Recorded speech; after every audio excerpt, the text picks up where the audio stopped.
Hi friends, MP cooking ಲಾಗ್ಸ್ಗೆ ಸ್ವಾಗತ. ನಾನಿವತ್ತು ಸಿಂಪಲ್ಲಾಗಿ ಚಿಕನ್ ಸಾಂಬಾರನ್ನ ಮಾಡ್ತಾ ಇದ್ದೀನಿ. ನಾನಿಲ್ಲಿ ತಗೊಂಡಿರೋಂಥದ್ದು ಫಾರಂ ಕೋಳಿ. ಇದನ್ನು ಕ್ಲೀನಾಗಿ ವಾಶ್ ಮಾಡಿಟ್ಕೊಂಡಿದ್ದೀನಿ. ಇವಾಗ ಮಸಾಲೆಗೆ ಈರುಳ್ಳಿ, ತೆಂಗಿನಕಾಯಿ, ಟೊಮೊಟೊ, ಕೊತ್ತಂಬರಿ ಸೊಪ್ಪು, ಶುಂಠಿ ಬೆಳ್ಳುಳ್ಳಿ ಪೇಸ್ಟು, ಹುರಿಗಡಲೆ ಮತ್ತು ಅಚ್ಚಕಾರದ ಪುಡಿ, ಈಗ ಧನಿಯಾ ಪೌಡರ್, ಗರಂ ಮಸಾಲನ್ನು ಕೂಡ ಸೇರಿಸ್ಕೊಂಡಿದ್ದೀನಿ. ಸ್ವಲ್ಪ ವಿಡಿಯೋ ಕಟ್ಟಾಗಿದೆ. ಇವಾಗ ಇದಕ್ಕೆ ರುಬ್ಬಕ್ಕೆ ನೀರು ಎಷ್ಟು ಬೇಕೋ ಅಷ್ಟನ್ನ ಹಾಕ್ಕೊಂಡಿದ್ದೀನಿ. ಈ ರೀತಿ ನುಣ್ಣಗೆ ರುಬ್ಕೊಂಡಿದ್ದೀನಿ. ಒಲೆ ಮೇಲೆ ಒಂದು ಕುಕ್ಕರ್ ಇಟ್ಕೊಂಡಿದ್ದೀನಿ. ಇದಕ್ಕೆ ನಾನು ಎಣ್ಣೆ ಹಾಕೋತಾ ಇದ್ದೀನಿ. ಎಣ್ಣೆ ಬಿಸಿಯಾದ ನಂತರ ನಾನು ಇದಕ್ಕೆ ಚಕ್ಕೆ, ಲವಂಗ, ಮೆಣಸು, ಒಂದು ಸ್ಟಾರ್ ಅಷ್ಟು ಸೇರಿಸ್ಕೊಂಡಿದ್ದೀನಿ. ಇವಾಗ ನಾನು ಇದಕ್ಕೆ ಈರುಳ್ಳಿ ಮತ್ತು ಹಸಿಮೆಣಸಿಕಾಯಿನ ಹಾಕೋತಾ ಇದ್ದೀನಿ.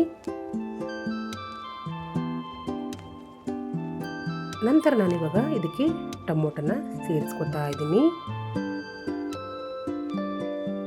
ಹಿಟ್ಟನ್ನ ಸೇರಿಸ್ಕೊಂಡು ಈ ರೀತಿ ಫ್ರೈ ಮಾಡ್ಕೊತಾ ಇದ್ದೀನಿ. ಇವಾಗ ಕ್ಲೀನಾಗಿ ವಾಶ್ ಮಾಡ್ಕೊಂಡಂತಹ ಚಿಕನ್ನು ಕೂಡ ಹಾಕೋತಾ ಇದ್ದೀನಿ.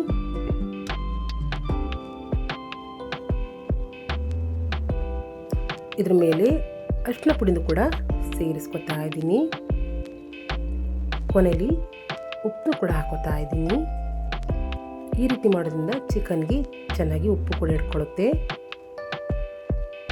ಮೆಂತ್ಯ ಸೊಪ್ಪು ಮತ್ತು ಪುದೀನ ಸೊಪ್ಪನ್ನು ಕೂಡ ಹಾಕೋತಾ ಇದ್ದೀನಿ. ತುಂಬಾ ಸಾಂಬಾರು ಪರ್ಫೆಕ್ಟಾಗಿ ಬರುತ್ತೆ. ಖಂಡಿತವಾಗ್ಲೂ ಒಂದ್ಸಲ ಮಾಡಿ ನೋಡಿ. ಕೊನೆಯಲ್ಲಿ ನಾನು ಕೊತ್ತಂಬರಿ ಸೊಪ್ಪನ್ನ ಹಾಕೋತಾ ಇದ್ದೀನಿ.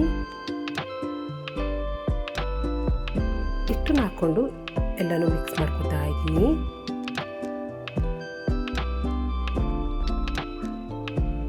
ಕೊನೆಯಲ್ಲಿ ನಾನು ಎಲ್ಲ ಮೊಟ್ಟೆನೂ ಕೂಡ ಸೇರಿಸ್ಕೊತಾ ಇದ್ದೀನಿ.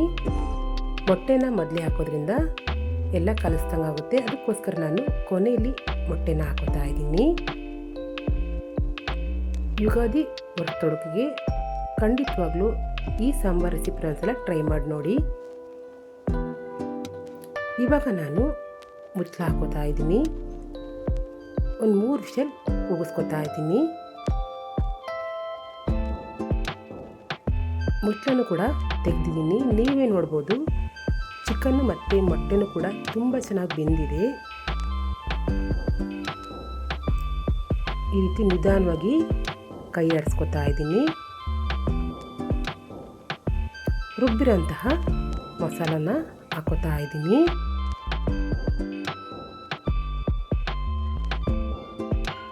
ಎಲ್ಲನೂ ಕೂಡ ಮಿಕ್ಸ್ ಮಾಡ್ಕೊತಾ ಇದ್ದೀನಿ.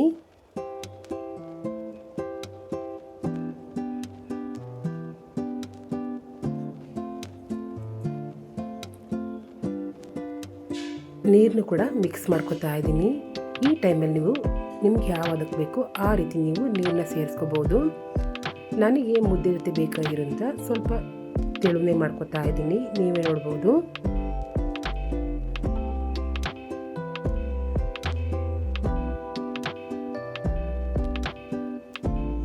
ಕೊನೆಯಲ್ಲಿ ರುಚಿಗೆ ತಕ್ಕಷ್ಟು ಉಪ್ಪನ್ನು ಕೂಡ ಸೇರಿಸ್ಕೊಂಡಿದ್ದೀನಿ. ಎಲ್ಲನೂ ಒಂದ್ಸಲ ಮಿಕ್ಸ್ ಮಾಡಿಕೊಂಡು ಉಪ್ಪು ಖಾರ ಎಲ್ಲನೂ ಚೆಕ್ ಮಾಡ್ಕೊತಾ ಇದ್ದೀನಿ. ಇವಾಗ ಮುಚ್ಚಳ ಹಾಕ್ಕೊಂಡು ಒಂದೇ ಒಂದು ವಿಷಲ್ ತೆಗಿತಾ ಇದ್ದೀನಿ. ಮುಚ್ಚಳ ಕೂಡ ತೆಗೆದಿದ್ದೀನಿ. ನೀವೇ ನೋಡ್ಬೋದು, ಮಟನ್ ಕೂಡ ಚೆನ್ನಾಗಿ ಬೆಂದಿದೆ. ಸಾಂಬಾರು ಕೂಡ ತುಂಬಾ ಪರ್ಫೆಕ್ಟ್ ಆಗಿದೆ.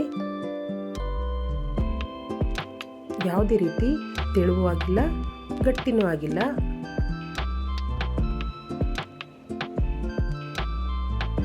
ಪರ್ಫೆಕ್ಟ್ ಆದಂತಹ ಚಿಕನ್ ಸಾಂಬಾರ್ ರೆಡಿ ಆಯಿತು.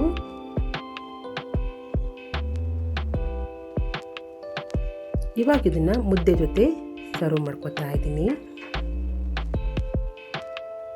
ತುಂಬ ಅಂದರೆ ತುಂಬಾ ಚೆನ್ನಾಗಿರುತ್ತೆ. ಖಂಡಿತವಾಗ್ಲೂ ಈ ವಿಧಾನದಲ್ಲಿ ಒಂದ್ಸಲ ಸಾಂಬಾರನ್ನ ಮಾಡಿ ನೋಡಿ. ಪರ್ಫೆಕ್ಟಾಗಿ ಬರುತ್ತೆ. ಯಾವುದೇ ರೀತಿ ಜಾಸ್ತಿ ಮಸಾಲೆ ಇಂಗ್ರೀಡಿಯೆಂಟ್ಸ್ ಇಲ್ಲದೆ ತುಂಬಾ ಪರ್ಫೆಕ್ಟ್ ಆದಂತಹ ಚಿಕನ್ ಸಾಂಬಾರನ್ನ ನಾವು ಮಾಡ್ಕೋಬೋದು. ಇದು ಮುದ್ದೆ ಜೊತೆ, ದೋಸೆ ಜೊತೆ, ಚಪಾತಿ ಜೊತೆ, ಇಡ್ಲಿ ಜೊತೆ, ಅನ್ನ ಜೊತೆ ಎಲ್ಲ ಜೊತೆಗೂ ಕೂಡ ಪರ್ಫೆಕ್ಟಾಗಿ ಹೊಂದ್ಕೊಳ್ಳುತ್ತೆ. ನನ್ನ ರೆಸಿಪಿ ಇಷ್ಟ ಆದರೆ ಪ್ಲೀಸ್ ಲೈಕ್ ಮಾಡಿ, ಸಬ್ಸ್ಕ್ರೈಬ್ ಮಾಡಿ, ಸಪೋರ್ಟ್ ಮಾಡಿ, ಪಕ್ಕದಲ್ಲೇ ಕಾಣುವಂತಹ ಬೆಲ್ ಐಕನ್ ಕೂಡ ಪ್ರೆಸ್ ಮಾಡಿ. Thank you.